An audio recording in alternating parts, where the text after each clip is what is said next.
Hello everyone, I'm very glad that you're joining this story. Subscribe, like and comment. Enjoy the story, smile more often. The room smelled like antiseptic and artificial lemon, like someone had tried to clean up something ugly but failed to mask it completely. My mouth was dry, lips cracked, and every breath felt like it scraped against broken glass inside my chest. The surgery had taken longer than expected, or so they told me when I first drifted back into consciousness. I didn't remember much, just flashes. Cold, bright lights, the metallic cling of tools, and Jake's voice, a soft murmur somewhere near my ear, saying he loved me. That was before. Now, it was the middle of the night, or maybe morning, I couldn't tell. The window blinds were shut tight, the clock ticked without mercy, and my body felt like it had been stitched together with dull fishing line. I was alone. Or at least I thought I was, until I heard her voice. Carol. My mother-in-law's voice cut through the fog in my head like a serrated blade, each word sharp, deliberate, and louder than the one before. She wasn't whispering exactly, but she wasn't yelling either. It was the tone she always used when she wanted someone nearby to accidentally hear something cruel. "She's so weak," she said, her voice full of disdain and bitterness that had been marinating for years. "My son deserves better." I told him that from the beginning. She's always been soft, emotionally, physically, spiritually weak. She'll never bounce back from this. At first, I thought I was hallucinating, that maybe my pain meds were playing tricks on me, conjuring her voice from old memories and layering it into the air like poison mist. But then I heard the unmistakable creak of that stupid little visitor chair beside the bed. She was here. In my damn room. Sitting there, talking shit like I couldn't hear her. "I mean, look at her," Carol went on, with the audacity of someone who thought she was delivering a eulogy rather than slandering someone still breathing. "Lying there like a damn corpse. Doesn't even have the strength to keep her eyes open. How's she going to take care of anyone? Of a household? Of him?" She made it sound like I was a burden, not a wife. Like I'd been dragging Jake down for years, when the truth was, I had supported him through 2 job losses, the death of his father, and his last mental health spiral that left him sleeping on our couch for 3 weeks straight. I was the one who fed him, held him, sat in the parking lot of his therapist's office just in case he needed me. But yeah, sure, I'm the weak one. I stayed still. Not just because I was in pain, but because I needed to hear more. I wanted to know what she'd say when she thought I wasn't listening. That was always the real truth, the words people spoke when they believed no one would hold them accountable. There was a long pause, and then I heard Jake's voice. "Quiet. Too quiet." "Mom," he said. Just that. One word. A hesitant warning. That was it. No protest. No defense. No outrage. Just a whisper of disapproval. Like he was embarrassed she said it aloud, but not because she was wrong, because I might hear. "Well," she sighed, like she was the only one who could see the big picture. "Maybe this is the wake-up call he needs. Maybe this is the moment he realizes he's settled. He married down. She never gave you children. She doesn't even cook. Her job barely pays, and now she's lying there like a vegetable." If I'd had the strength, I would have sat up and thrown the bedside water pitcher at her face. But I didn't. I stayed still, eyes shut, pretending to be asleep, while my stomach twisted into knots tighter than the stitches beneath my gown. "She's not a vegetable," Jake finally said, but the words were too little, too late. And they weren't even for me, they were to save face. He didn't tell her to stop. Didn't tell her to leave. He didn't say that he loved me or that I was the strongest woman he knew. Hell, he didn't even remind her I had just come out of surgery less than 12 hours ago. His silence was permission. And she took it. "Whatever," Carol muttered, her chair scraping as she stood up. "I'll give you 2 some time. But think about what I said. You're still young. You still have options." I heard the door click softly behind her. Then silence. Jake didn't say anything after she left. I waited. 10 seconds. 20. A full minute. I thought he might come closer, hold my hand, kiss my forehead, and say something, anything, to undo what had just happened. But he didn't. He just sat there, breathing, shifting, probably looking at me like I was a problem he didn't know how to solve. Eventually, I heard him mutter something under his breath. I couldn't catch it, and then the squeak of his sneakers on the tile as he left the room. No goodbye. No, I'll be back. Just gone. I kept my eyes shut until I was sure I was alone again, and even then, I didn't cry. I wasn't going to give them that satisfaction. Not Carol. Not Jake. Not the universe. I was going to heal, and when I did, I was going to remember every single word they said when they thought I couldn't hear. Because the worst pain doesn't come from the scalpel or the sutures. It comes from betrayal when you're most defenseless. And I had just been cut open in more ways than one.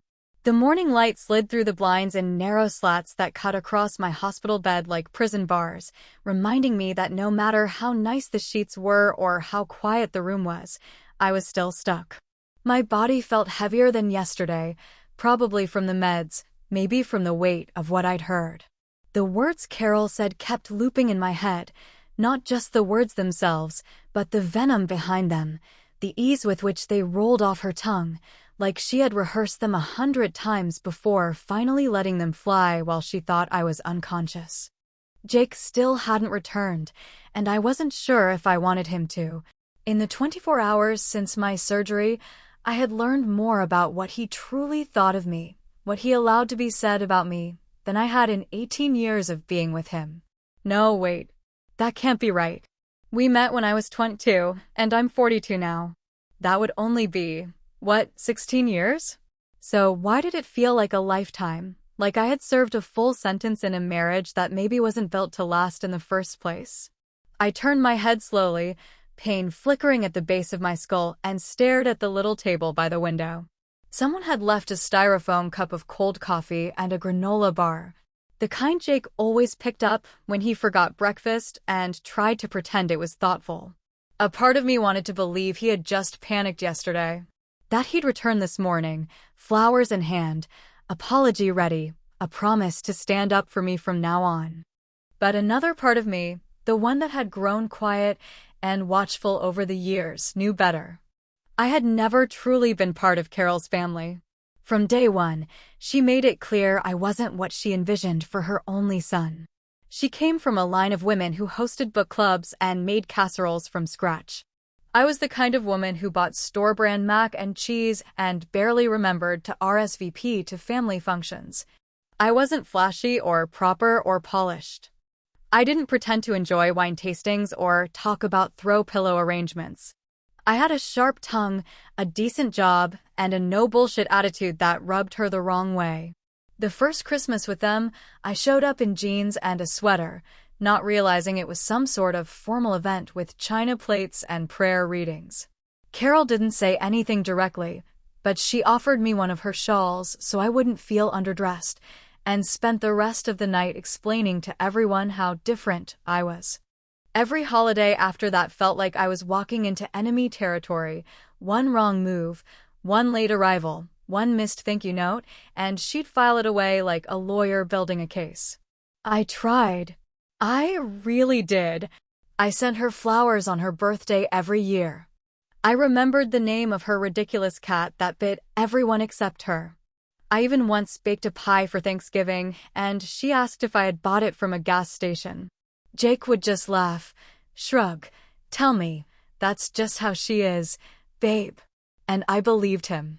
For way too long, I believed that enduring her passive-aggressive barbs was part of being a good wife.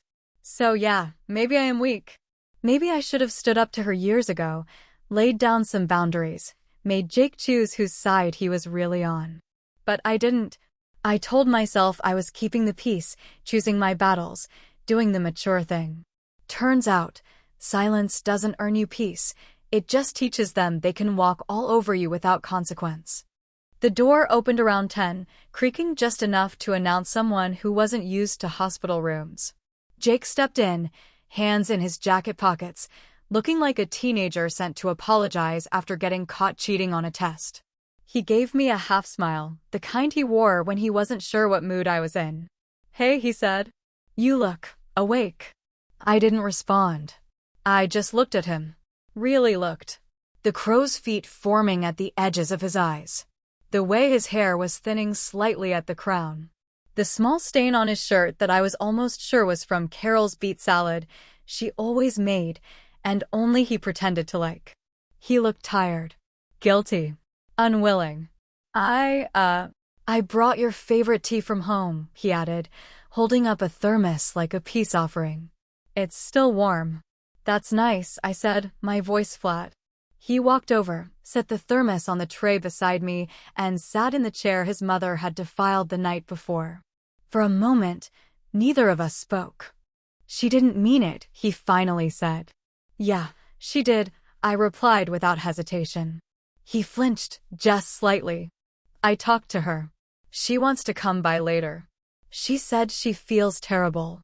She feels terrible that I heard her." "Not that she said it," I said, my tone ice cold. He didn't argue, just shifted in his seat and looked down at his hands. That was Jake in a nutshell. Never confront, never defend, never choose. Just exist somewhere in the safe gray middle, hoping everyone else would keep the peace for him. The knock came 5 minutes later, soft and hesitant, like whoever was on the other side knew they were about to enter enemy territory. Jake stood and opened the door, and there she was, Carol, in her oversized coat and chunky necklace, carrying a gift bag that looked like it had been recycled from a baby shower. "Oh, Emma," she cooed, walking in like she had just returned from a trip abroad and not from emotionally stabbing me 12 hours ago. "You look so much better today." "That's such a relief." "Hi, Carol," I said, managing a tight smile. "I'm so glad you're here. I really need your help with something. Private." Her eyes lit up, surprised and curious, maybe even suspicious, but too proud to show it. Jake looked between us, probably sensing something shift in the air, but not understanding the storm that was already gathering behind my eyes. I smiled wider, letting the sweetness drip off every word like syrup over a bitter pill. Because if Carol thought last night was the final word, she was about to learn what weakness really looked like when it started thinking for itself. If you want to understand what real control looks like, you should spend a couple of nights in a hospital bed, helpless and stitched up, with a call button as your only weapon and nurses as the only people standing between you and total vulnerability. There's something about that limbo between sickness and recovery where you stop being just a patient and start becoming something else entirely, someone calculating, someone quiet but alert, someone who listens more than they speak. That's who I was becoming. And the first person who noticed the shift wasn't Jake, of course. It was Nurse Pam.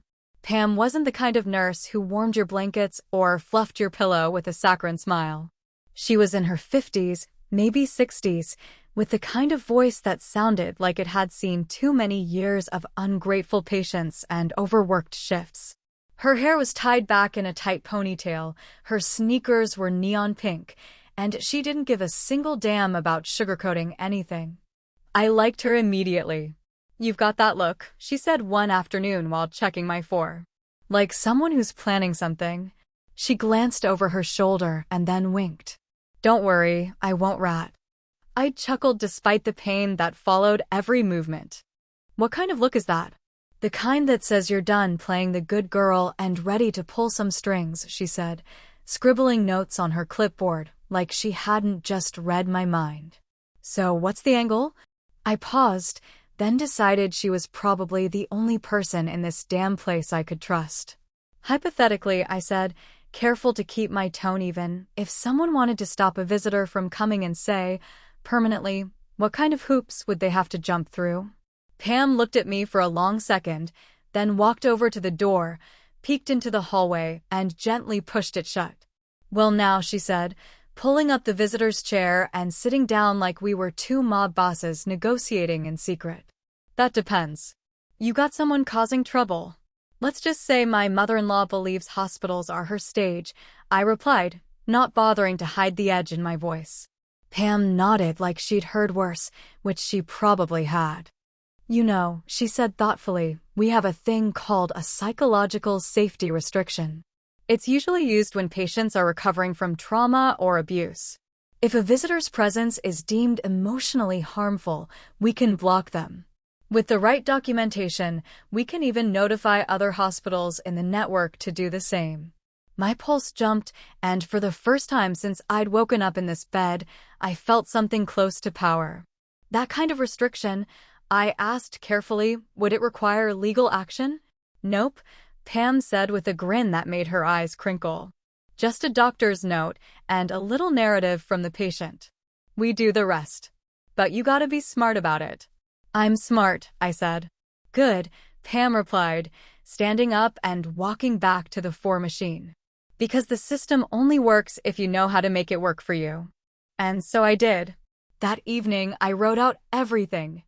Not just what Carol said the night after my surgery, but years of it, little jabs, gaslighting, moments she twisted reality and turned Jake against me, the subtle psychological pressure that had worn me down like a slow-dripping faucet. I kept it clean, factual, but layered with the emotional exhaustion that came from a decade and a half of being treated like the intruder in my own life. Dr. Vaughn came in the next morning, eyes bleary from back-to-back surgeries, but I handed him the letter anyway. He read it without speaking, then nodded slowly and said, I'll have psych sign off on it. You'll get your piece. And I did. By noon, Carol was listed as an emotionally harmful visitor in my medical file. By 5, the restriction had been uploaded to the entire hospital network, flagged under the broader psychological protection protocol. Not even Jake could override it without an appeal. The best part? She wouldn't know until she tried to walk in. I waited all night, half expecting a storm to hit. Maybe Jake would come back yelling. Maybe the nurses would act different. But everything stayed calm. Too calm, really. The kind of quiet you only get when something big is about to go down.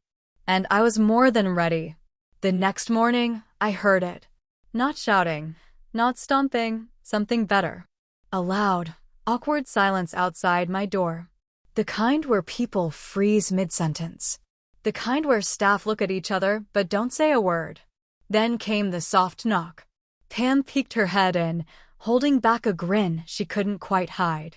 She tried to come in, she whispered. Threw a full tantrum in the lobby when they stopped her. Tried calling you from the front desk, then demanded to see the hospital manager. And? I asked, raising an eyebrow. Pam leaned against the doorframe like she was reciting a bedtime story.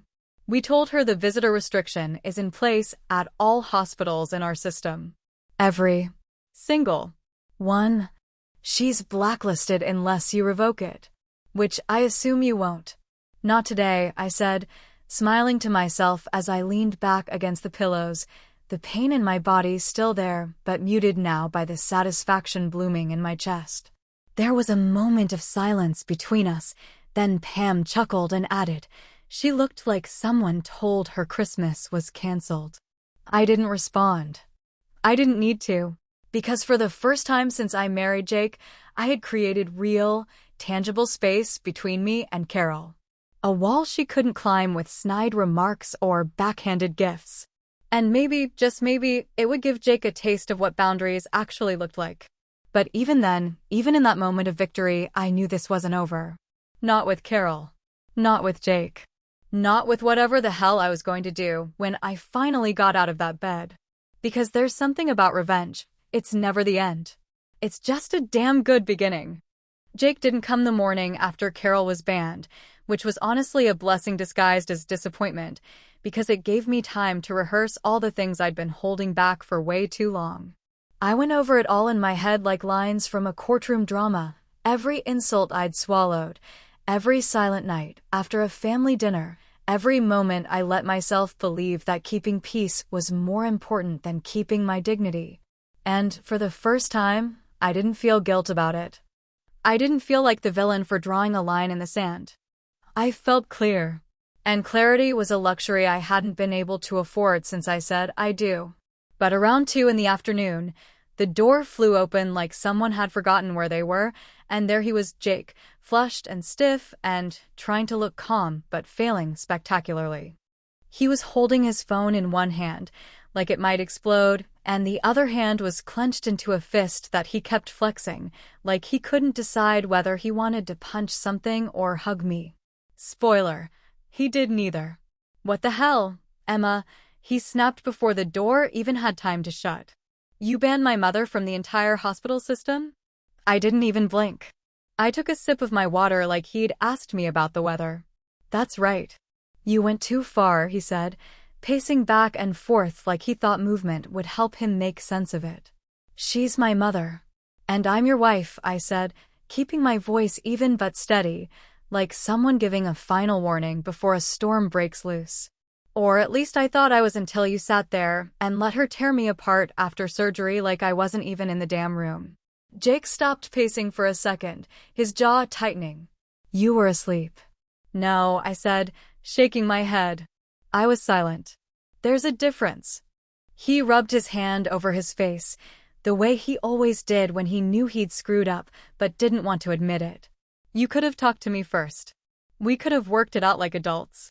Like adults, I repeated, incredulous. You mean like when you told me to just let her talk every time she insulted my cooking, my job, my body? Or when you said she didn't mean anything by it, after she told your friends I was infertile like it was a joke? Jake looked like I'd slapped him. Good. Maybe it was about time he felt a fraction of the sting I'd been carrying for 16, no, make that 18 years. Yeah, we met when I was 22, and I'm 42 now. That's 18, right? Wait. No, that's 20 years. Damn it, I don't even know anymore. I've spent so long counting around him and her and us that I can't even add up my own damn life correctly. You knew she was toxic, I said, louder now, louder than I'd planned, my heart thudding against my ribs. You just hoped I'd stay quiet like always. His mouth opened and closed, like he wanted to argue but couldn't find the words. That silence, God, that silence was everything. It was all the confirmation I needed. Get out, I said, not shouting, not begging, just done. Jake stared at me like he didn't recognize who I was anymore.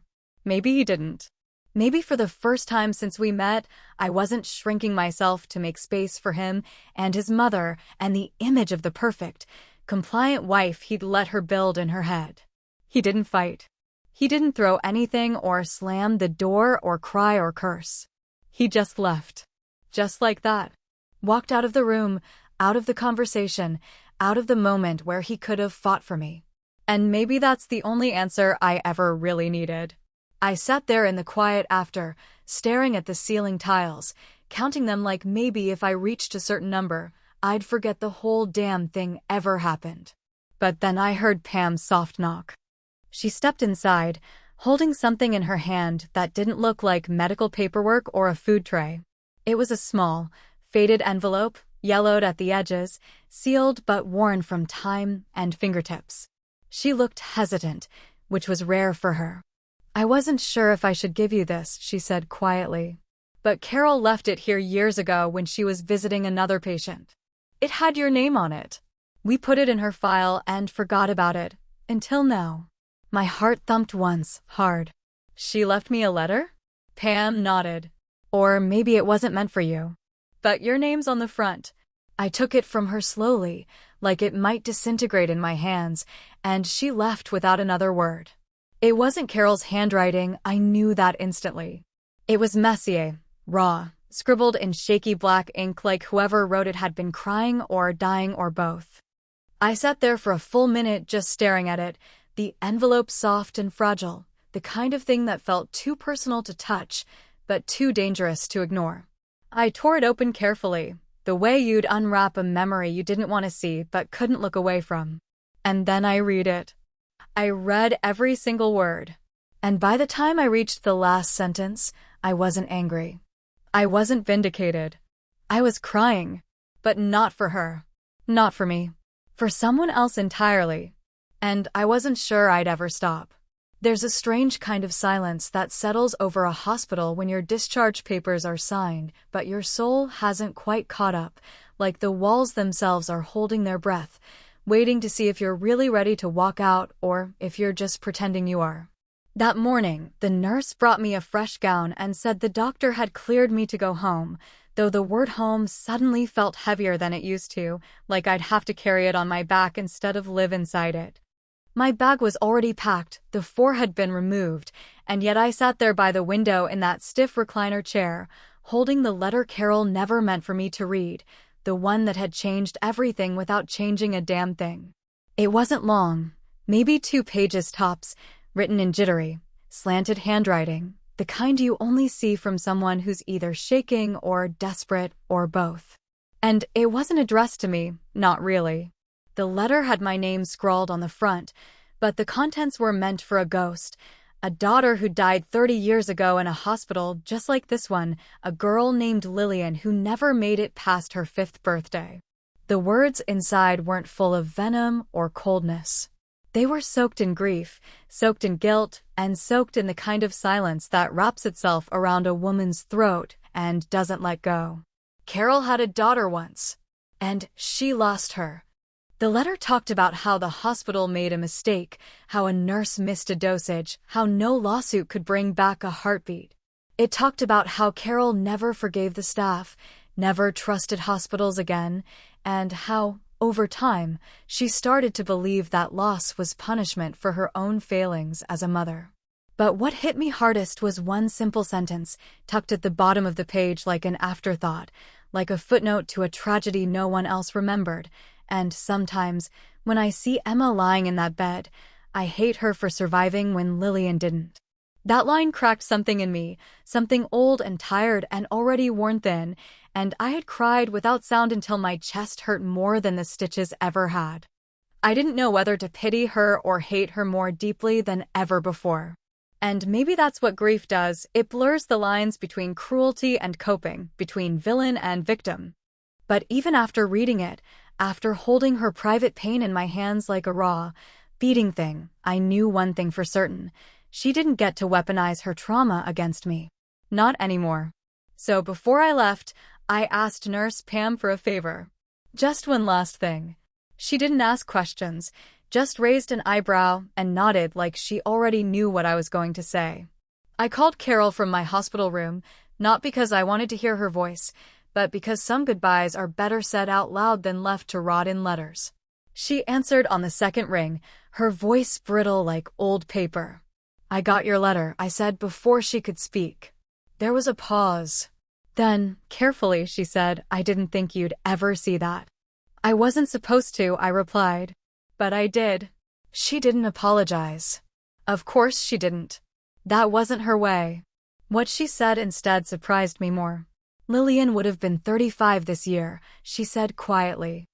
"I think about her every day." "I know," I said, and it was the truth. Now I knew.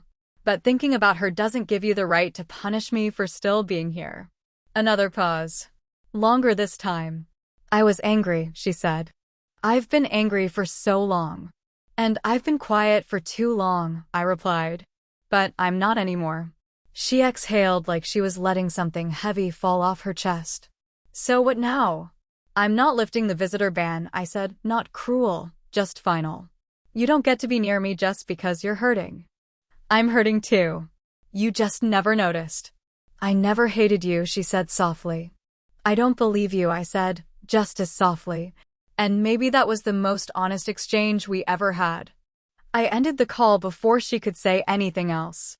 Then I stood up, slipped on my shoes, and walked to the mirror to look at myself, not the stitches or the bruises or the pale skin, but my eyes, because for the first time in years, I didn't look like someone waiting for approval. I looked like someone finished with waiting. On my way out of the hospital, I handed Pam a small envelope with one photo inside, a photo she'd taken that morning. It was of me, standing on my own, in regular clothes, holding my discharge papers in one hand and a packed bag in the other. I was smiling, not because I was happy, but because I was free. I asked her to mail it to Carol. No message. No caption. Just the image. Let her see what strength actually looks like. Jake didn't meet me outside. There was no grand reconciliation, no running into each other's arms like a bad TV movie. He texted me once, a simple, "Let me know when you're home," and I never responded. I took a cab, went back to our house, packed a bag, and booked a hotel for the weekend. I wasn't sure what would happen after that, and I didn't care. The space between us had finally grown into something too wide to ignore. The final words I'll say about all of this are simple. Maybe I was cruel. Maybe I was cold.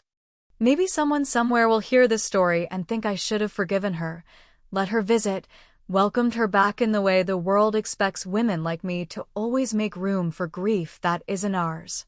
But if that's what strength looks like, letting yourself be small just to keep the peace, then I finally became what she said I wasn't. And I don't regret it. Not one bit.